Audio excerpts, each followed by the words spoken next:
bawat isa sa atin. Lahat tayo gagantimpalaan niya at tinaanyayahan makapasok dito sa lupa, sapagkat bukod sa siya ay mapagpatawad. Sabay ng ganitong panunulya, kung ikaw nga ay na Hudyo, o ang iyong sarili, isinulat nila sa kanyang ulunan.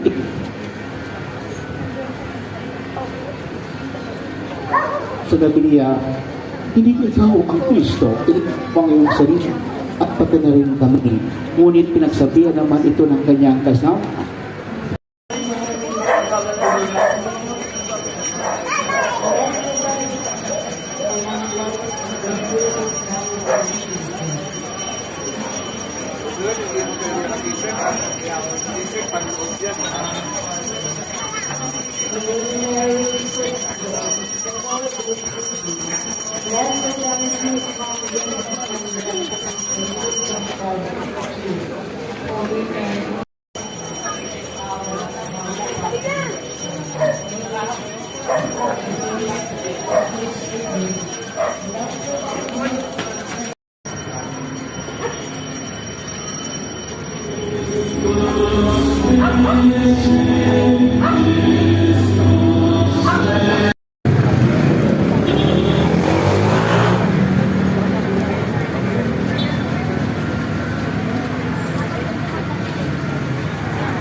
Sumainyo ang Panginoon At sumayo rin. ang mabuting balita ng Panginoon ayon kay San Lucas. Papuri sa iyo, Panginoon.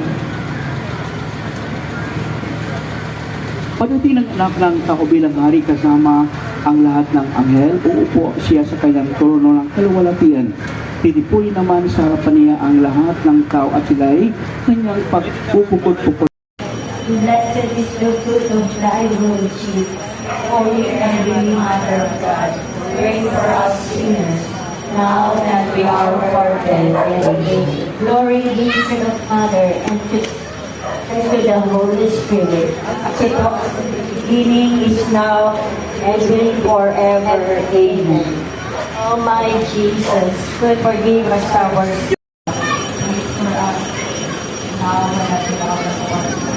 Sino pang kabayang tinapay ito? At ang tinapay ay ang aming katwa na ibibigay niya upang mabuhay ang isang katauhan. Dahil dito ay nagkaroon ng malilitang pagkalo-talo ang mga Hudyo. Paano magbibigay sa atin ng kaunto ang kanyang laman upang makain natin? Sinabi ni Jesus, pagkatandaan ninyo, malipag kayo ninyo ang laman ng anak ng tao at inumin ang kanyang dugo, hindi kayo magkakaroon ng buhay. Ang kumakain ng aking laman, ang kumakain ng aking dugo ay ating ginagawa lalo na sa mga maliit, yun ang ginagawa natin sa kay Kristo. Na ibig sabihin, sino po yung mga balita dito kay Kristo? Yung mga api, yung mga walang-wala, walang boses, yung mga ika nga, mga maliliit. Ha? At kaya sa ngayon po ay tayo po ay tinatawagan ni Kristo, ang Kristo Hari, na tayo tumulong, lalong-lalo mga nangailangan, at pumasok kayo at tanggapin ang kariyang pinihanda para sa inyo mula pa nang litain ang kaibig. Sapagkat ako'y inyong pinakain, nung ako'y nagugutom, ako'y inyong pinainom, nung ako'y nauuhaw, ako'y isang dayuhan. At kaya't ang panlalamisa, ang sentro ng ating baptismo. And the best way in order to be grateful to the Lord is with the Holy Mass that we have been celebrated just before. And let us continue to be thankful to Him through the gift of life, health, celebration, not because of anybody else, but rather because of Jesus. And ay pinatuloy sa akin at naman sa Kanya. Kamay ang mga nagtuko sa akin at ako'y nabubuhay dahil sa Kanya. Kaya hindi naman ang sino pang kumain sa akin ay mabubuhay dahil sa akin. Ito ang pinakay na mula sa langit. Hindi ko katulad ng kinain ng inyong mga ninuno sa ilang.